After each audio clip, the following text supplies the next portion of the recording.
albatta Jahongir aka, menimcha siz o'sha ijtimoiy tarmoqlarda ham siz faolsiz. Biz bilamiz, siz ham xonandalik ham shoirlik ham qilar ekansiz.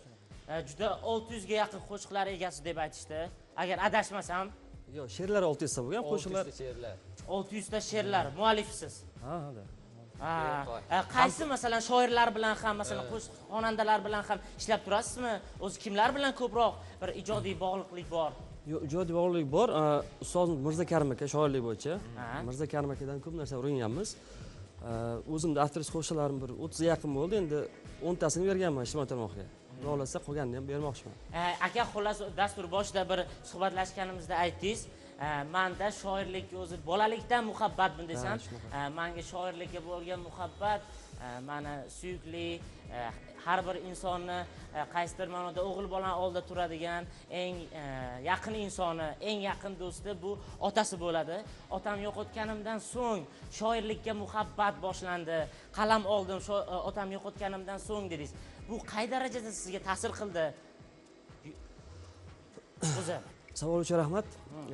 Bu dunyoda odam o'g'il bolani so'ngani avvalo ota ekanda. Otasi bo'ladi. Otam borida bizlar juda zo'r yashaganmiz, hamma to'g'ri qiyinchilik bo'lmagan. Bu hayot menda 14 yoshimdan boshlangan. Dadam o'tgandan keyin boshlangan. 98 kun davomida she'r yozganman. Otam sog'inchi degan. Agar mumkin bo'lsa aytib beraman. Marhamat aka. Otajonim, ko'zlaringiz sog'indim. Kulib turgan yuzlaringiz sog'indim. Yonginamda astagina shivirlab jahon degan so'zlaringiz sog'indim. Otam kelsa eshiklarni ochayin. Hovlimizga rayhoni gullari sochayin. Poyingizdan mahkam tutib quchayin. Otajonim, sog'indim.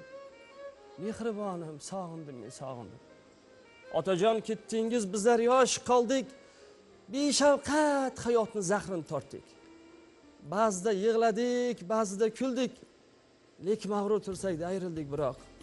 Biz sizga yaqin, lekin siz yiroq. Bu yoriq olamga shigim kelmas. Siz yo'qsiz hech kimsa holimni bilmas.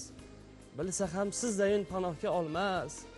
Sog'indim netayin bilmaysiz biroq. Ko'rolmaymiz afsus, oramiz yiroq.